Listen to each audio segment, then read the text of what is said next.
hope you're doing well today, wherever you're listening from. Maybe at home, maybe on a quiet walk, or maybe while cooking in your kitchen. Thank you for spending your time with us. It really means a lot. Yes, it truly does. And before we settle in and begin today's topic, we just want to gently remind you, if you enjoy learning English through calm conversations, real-life examples, and no classroom pressure, make sure you subscribe to the podcast. Subscribing helps us continue creating these episodes for you, and it also means you won't miss future lessons that help you grow your English step by step. All right, let's slow down now. No rush. Take a small breath. Get comfortable wherever you are. Tanvir, how has your day been so far? Honestly, it has been one of those simple, ordinary days. Nothing dramatic happened, nothing very exciting either. But sometimes those quiet and normal days are the best ones. I completely agree. Quiet days give your mind space. When you're not stressed or busy with too many things, your brain feels more open and ready to learn. Exactly. And today's topic actually matches that calm mood. It's something many English learners think they understand, but deep inside, they still feel a little confused about it. Yes, today we're talking about a grammar structure you have probably heard many times while watching movies, reading books, or listening to native speakers.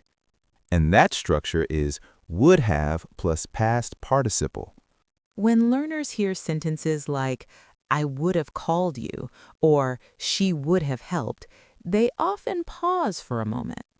They understand the word would, they understand the word have, they also know past verbs. But when these words come together, suddenly everything feels unclear. Sometimes it even feels a little scary.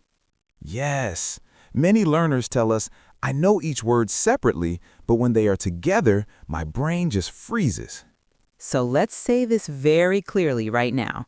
If this structure feels confusing to you, you are not weak in English. Not at all. In fact, this is a very normal stage of learning. Many strong learners feel the same way at first. The good news is this. Once you understand the feeling behind this structure, it becomes much easier.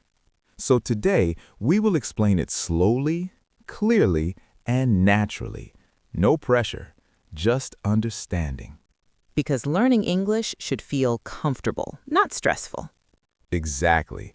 And by the end of this episode, would have will not feel scary anymore. It will feel familiar. You're normal, really. If this structure feels confusing, it doesn't mean you are bad at English. Exactly. The truth is, this structure is not usually taught properly at beginner levels. At A1 or A2, teachers focus on basic tenses. And then, suddenly, when learners reach B1 or B2, would have appears everywhere. Movies, podcasts, conversations. But no one really explains why we use it. They only explain how to form it. That's why in this episode, we're not just memorizing grammar rules. We're understanding the meaning, the feeling, and how it works in real life. And one more important thing, today we're covering would have been, and how both sound natural in everyday conversation. That's why this lesson is especially helpful for B1 to B2 learners. But if you're A1 or A2, don't worry, you can still listen and absorb the feeling. Think of it like listening to music before you learn the lyrics. Nice example. Thanks, Shafi. All right, let's begin gently. Tanvir, when you hear this sentence, I would have helped you, what do you feel? I feel regret. It sounds like something didn't happen, but the person wishes it had. Exactly. That's the key emotion here. Would have often carries a feeling, not just information.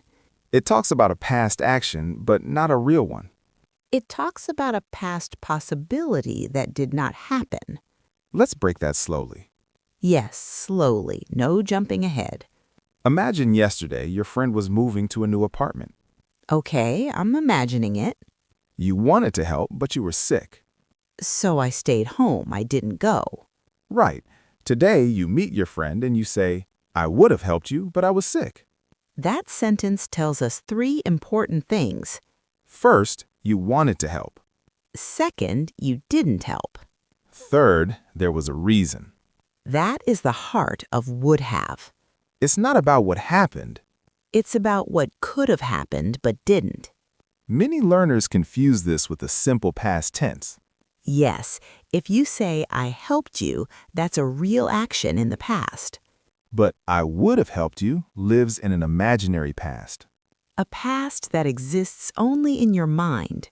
And in English, we use this structure to talk about regrets, missed chances, polite explanations, and reflections. That's why this structure feels very human. It connects to emotions. Native speakers use it when they look back and think, if things were different. Let's look at another example. Okay, You would have passed the exam, but you got sick. so what does that mean? It means you didn't pass. But you had the ability to pass. Exactly. The situation stopped you. This is important. Would have often shows ability plus condition. If the condition had been different, the result would have been different. Now let's talk about the form, but without pressure. Yes, just understanding, not grammar fear. The structure is simple.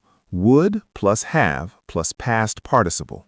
For example, would have gone, would have seen, would have done, would have helped. And the past participle is the same form you use with have. Like have eaten, have finished, have been. Exactly. And that brings us to another common form, would have been.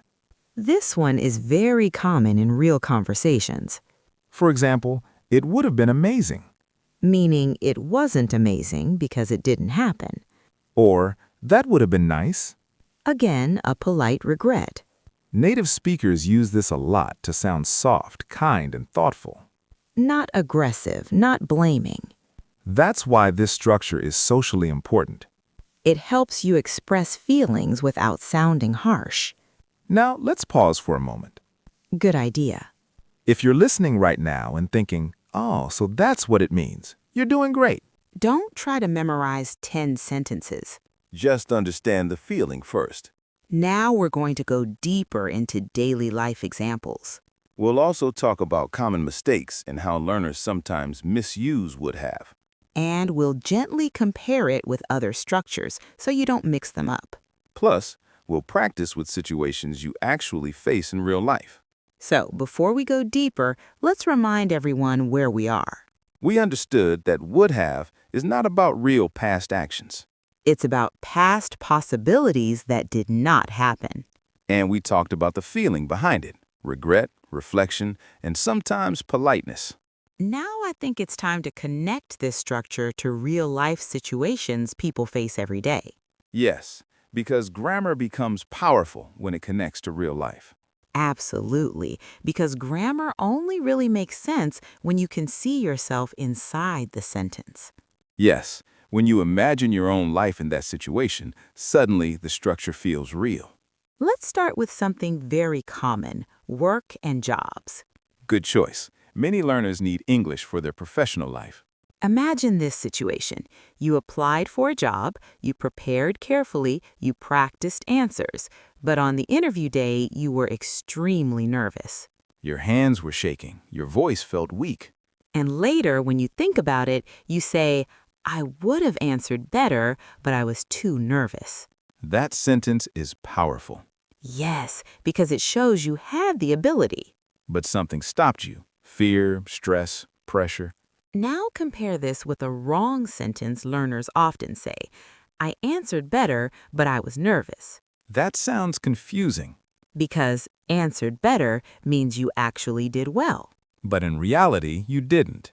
So, I would have answered better fixes the meaning. This is why would have is so important. It protects your meaning. Let's take another job example. Okay. Your manager asks, why didn't you come yesterday? And you reply politely, I would have come, but my child was sick. Notice how soft that sounds. Yes, you're not making excuses in an aggressive way. You're explaining the situation calmly and respectfully. Now let's move to relationships. This structure becomes very emotional there. Oh, yes, very emotional. Imagine you forgot a close friend's birthday. That already hurts. Later, you meet them and say, I would have called you, but I lost my phone that day. You're showing intention, Exactly. You're saying, I cared, I wanted to. but circumstances stopped you. That's very different from saying, I didn't call you. That sounds cold and distant. Would have called you adds humanity to your sentence. Now let's talk about common learner mistakes. This part is very important. Yes, because many learners overuse would have. One big mistake is using it when no condition exists. For example, learners say, yesterday I would have gone to the market, That sentence feels incomplete. because we are waiting for a reason. Exactly. Would have needs a why. You must say, I would have gone to the market, but it was raining. Or, I would have gone, but I had no time. Without that second part, the sentence feels unfinished. Another mistake is confusing would have gone with wanted to. Yes, some learners say, I would have to call you. That's a completely different structure. Would have called you is about past imagination. Would like to call you is about present or future desire. Small difference in words, big difference in meaning. Now let's bring in would have been.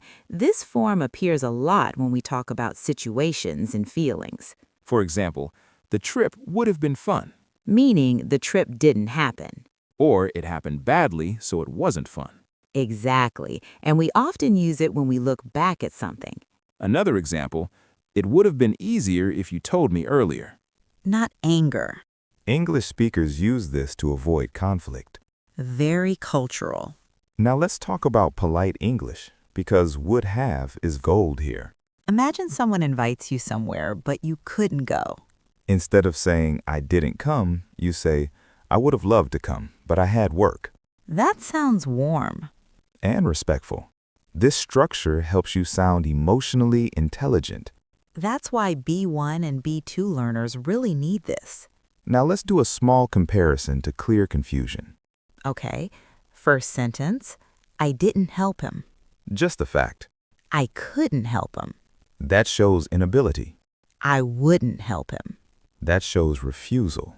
I would have helped him. That shows willingness, but no opportunity. 4 sentences, 4 different meanings. This is why grammar is not boring. It's meaning. Exactly. Now let's slow down again. Yes, let listeners breathe. If you're listening and thinking, wow, I've heard these sentences so many times, but I never understood them like this, that's progress. You don't need to use would have perfectly tomorrow. Just start noticing it in movies, in conversations, even in your own thoughts. We're going to practice more deeply. We'll use daily routines, Family situations, mistakes learners make while speaking. and we'll gently correct them. No pressure. So now that we understand what would have and would have been really mean, This is the part where most learners feel stuck. using it while speaking naturally, Yes, exactly. Understanding is one thing, but when your mouth opens, suddenly your brain goes blank. that is so true. Many people tell me, Shafi, I know the rule, but when I start speaking, I panic. And that panic is completely normal. It doesn't mean you're bad at English. It just means your brain is still building speed and confidence. And today, we're going to remove that panic slowly, step by step. Let's start with a very common speaking situation, missed opportunities. Imagine someone asks you, why didn't you join us yesterday? Many learners reply, I was busy. That's correct. Grammatically, it's fine.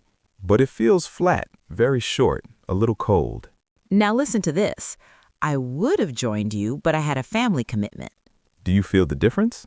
The second sentence feels warmer, It shows intention. It shows you want it to go. and it sounds more natural in real conversation. Now, let's look at a common mistake learners make. They say, I would have joined you, Yes, very common mistake. because they forget the past participle. So let's slow it down clearly. Would have plus past participle. Join becomes joined. Help becomes helped. Go becomes gone. See becomes seen. If you remember this pattern, half your problem is already solved. Now, let's bring this into daily life English, not exam English. Yes, because nobody speaks like a grammar book in real life. Imagine you're talking about health. Okay, You say, I would have exercised more, but I was too tired after work. that sounds very real. Very human. Now compare it with this incorrect sentence. I would exercise more, but I was tired. That sounds confusing. Because would exercise sounds like a habit or general idea. But here we're talking about a past situation. So would have exercised is the correct emotional time. Let's move to family situations, because people talk about regrets a lot there. Yes, especially small regrets. For example, I would have called my parents earlier, but I got busy. That sentence carries emotion.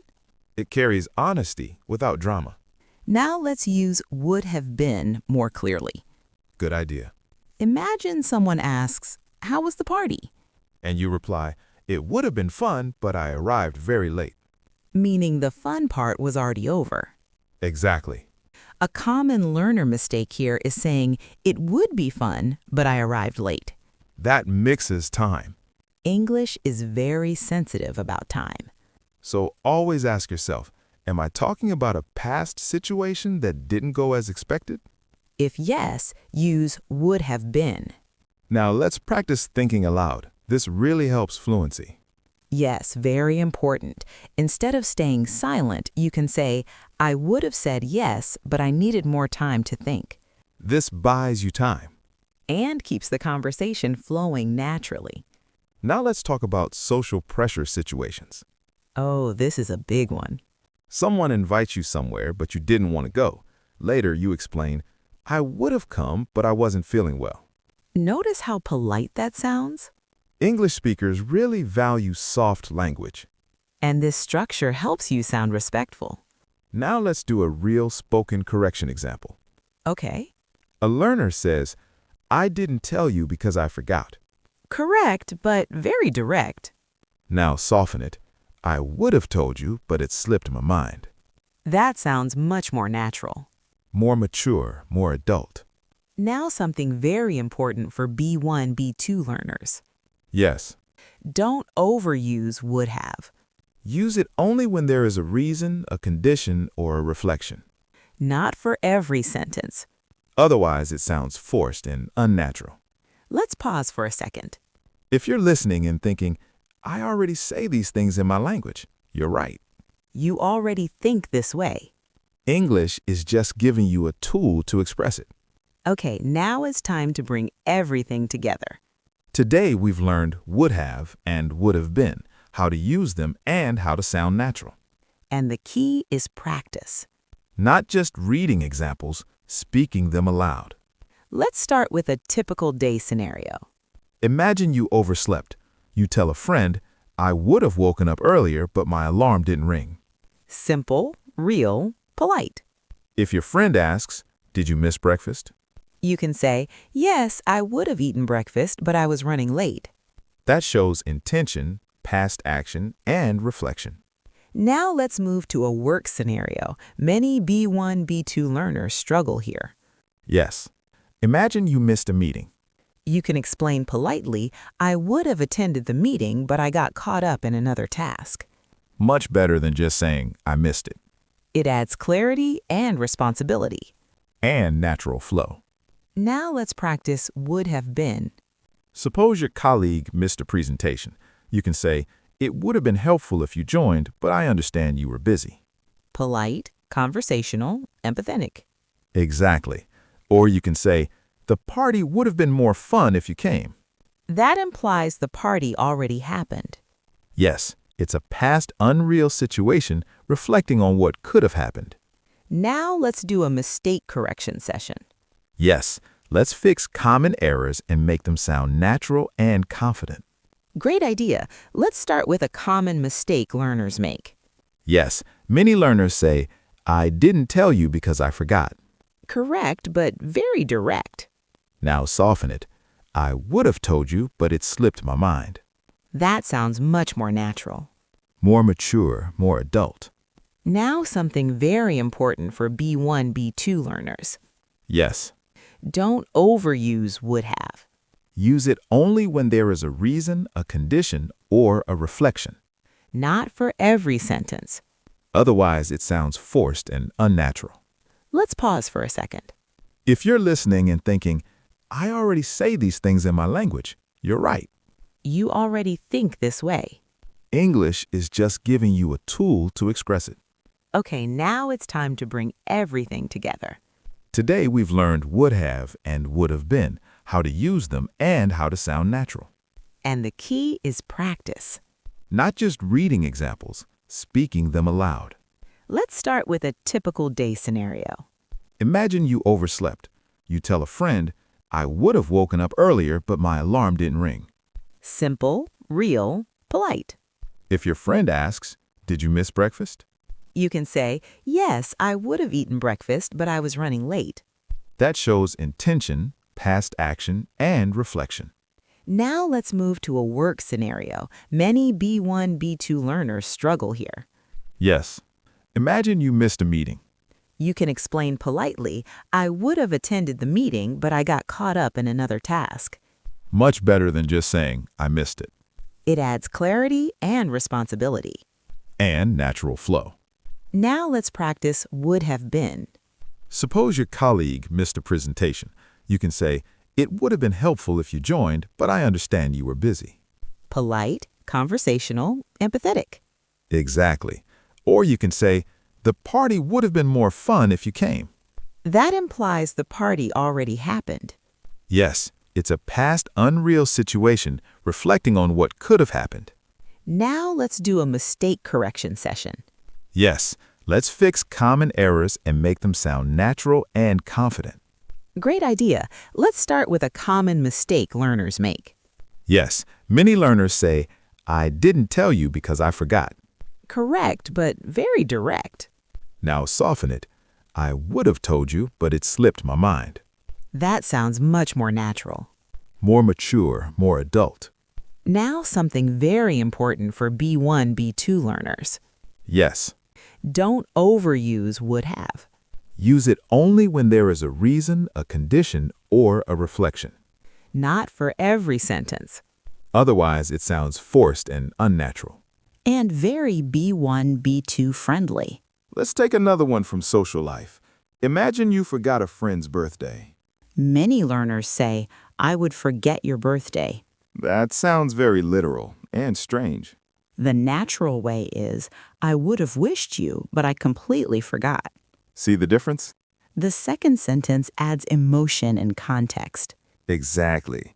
Now let's talk about conditional situations. Ah, yes, the classic if plus past perfect structure.